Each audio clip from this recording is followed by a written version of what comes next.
Okay, the automobile is an industry, a complex industry, but it's also a story. A rich, intense story filled with inventions, memorable characters, and significant events. Thinking about this story, we remember the details and relive strong emotions. We sometimes enjoy recalling things that brought us here. This century-old story can be narrated to all from various perspectives by focusing on one aspect over others. What's remarkable about this century-old story is that despite its constant evolution, certain things leave a lasting mark and endure through time. To be honest, there are only a few, you could count them on one hand, and today we're going to talk about one of those things. An icon of this story that represents it well is the Porsche 911. 70 years at the top of the food chain. A car that's as stunning as it is powerful and as attainable as it is desired, whether it's a luxury car, sports car, or any car in general. A car that isn't rare but is expensive, at least expensive to the hearts of enthusiasts. This model, which checks all the boxes, likely best represents automotive passion to the general public. A model that fans want to see live long and competitors have tried but failed to kill. At the time of writing, we're on the 8th generation Porsche 911, a rare longevity in this highly competitive and fierce industry, which has lasted since September 12, 1963 and keeps renewing itself to adapt without ever losing its essence. Before being an icon for enthusiasts, it is also, and above all, a key model in the Porsche lineup, since this year the brand sold more 911s than Panameras and Caymans or Boxsters combined. The current Porsche 911, named the 992, has experienced a 23% sales boost this year, despite an upcoming facelift, introduced in 2018, 6 years ago, an eternity in this fast-paced sector where trends rapidly change. I promised you in my last video, today we're going to take on the Porsche 911, which truly deserved a dedicated episode since it's really a legend. A monument often imitated but never matched. We'll try to uncover the secrets of its beauty and durability. Let's start with the simple reason why the Porsche 911 has endured for 6 decades. It's simple, it sells very well, but just saying that doesn't mean much, and you can count on me to go deeper than the surface and try to understand why. Nevertheless, it's clear that in addition to being a very popular model, it's a profitable one, with 25 different variants and a very deep options catalog. With expensive tastes, bills can skyrocket quickly, like this Porsche 911 costing 118,000 with an additional 75,000 euros in options. The 911 is Porsche's flagship model, embodying the brand's sporty character and sitting at the top of their lineup. It must be said that this brand truly delivers performance. For years, Porsche has turned to racing with a series of models that have placed the brand in the motorsport pantheon. We think of iconic Porsche models like the 550, Spider 718 908 and the legendary 917 which won the 24 Hours of Le Mans, the Carrera Gran Turismo mentioned in my previous video, or the 918 Germany's first hybrid supercar. But we also have endurance racing icons like the fabulous 959 Dakar, the Rennsport Rennwagen from 1974, the 961, and all the Cup and Gran Turismo 3 versions, which are clearly variations of it. However, in its early days, the 911 was not intended to be the symbol of luxury and sportiness it is today.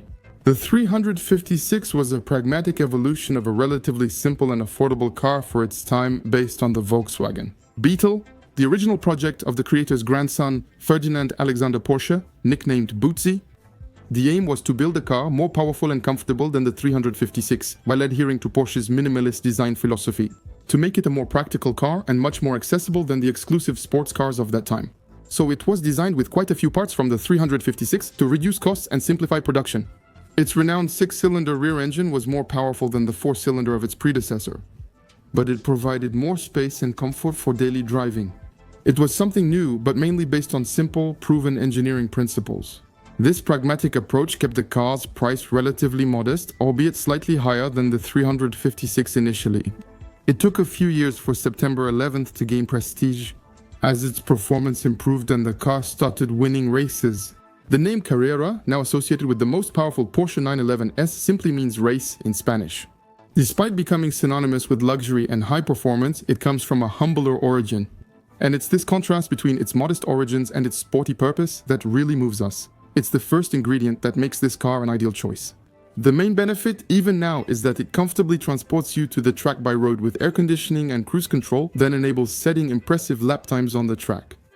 Drive back home normally, this versatility makes it unique among sports cars. The 911's competitive successes, ongoing enhancements, and focus on luxury and detail have made it the iconic car it is today. Now I must discuss the most crucial aspect, its style. The first word that comes to mind when you think of the 911, no matter the generation, is eternal. It's a truly timeless car whose overall design has remained the same. Despite popular belief, September 11th has radically changed over the years. Safety standards, equipment modernization, and comfort have evolved over time, corresponding to different generations. It began with the A2F series from 1963 to 1973. Then we moved on to the Type G, recognizable by its larger bumpers for safety reasons.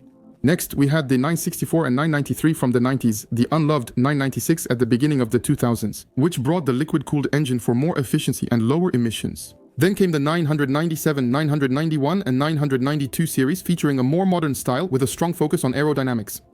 The latest one is the 992, the biggest and widest version to date. Porsche has consistently maintained the iconic design theme and graphic identity of the 911 over the years to capitalize on its iconic status and enable strong brand recognition tied to its design. This helped Porsche build and maintain a loyal customer base, as I mentioned in my last Porsche video. The design of the 911 really influenced the entire range of the manufacturer, specifically with the 5 key elements that define the brand's stylistic identity: the absence of a grille, elliptical headlights, and the characteristic 911 flyline found on other models. The rounded rear window that goes with it, and of course the very pronounced fenders that give it that muscular and sexy look. One of the most distinctive interior features also implemented on many models is the dashboard instrumentation, with the 5 circular dials that were adopted after the first version. The first version is the 911 original, but its codename is 901. It was supposed to be called that, but Peugeot opposed it as they had already registered and started using numbers with a 0 in the middle commercially. Porsche wasn't competing with Peugeot back then, so they let Peugeot have the 0 and use the 1 instead. That's the origin of the name 911. Another crucial element of the September 11th attacks that's not part of the 5 pillars is the topography. Topography is the discipline that involves studying and representing landforms. By the way, the word comes from the Greek topos, meaning place, and grapho, meaning to write. Topography is typical of the 911. It's the unique relationship between the relatively flat hood and the very pronounced fenders which end on the rounded headlights. That's what gave it its nickname, Frog. With the gradual narrowing of the hood lines, that's one of the elements that has become an integral part of the backbone of Porsche's style, helping to identify the brand. However, the 911 has a unique feature that sets it apart from other models. It's its divine proportions. The 911 has a very low profile and a long hood starting behind the front wheels, with a cabin barely 2/3 of the total height. A fairly long wheelbase, front and rear overhangs that are about equal and less than the diameter of a wheel, and a highest point located in the middle of the car. A recipe that has been crowned with success, and coincidentally I feel like the model's competitors, inspired by the discipline, aim to capture market share in its arena, often without attempting to conceal it. By being so beautiful, easily recognizable, a symbol of success, and the ideal archetype of the ultimate sports car. The 911 can sometimes suffer from a somewhat flashy show-off image among those who don't really know it. Paradoxically, what I personally like most about this legend is that its design has always been gentle, subtle, with an almost moving simplicity. I think that, except for the most extreme versions, it's capable of a lot, but it's not exuberant. It doesn't show off, it lets the performance speak for itself. It's a car that lacks the aggressiveness often found in modern cars, even on models that can't match it. Maybe I'm the only one who thinks that, but anyway, I'm curious to hear your opinion in the comments. I hope you enjoyed this video, thank you all for your support, keep the flame of automotive passion alive, see you next time.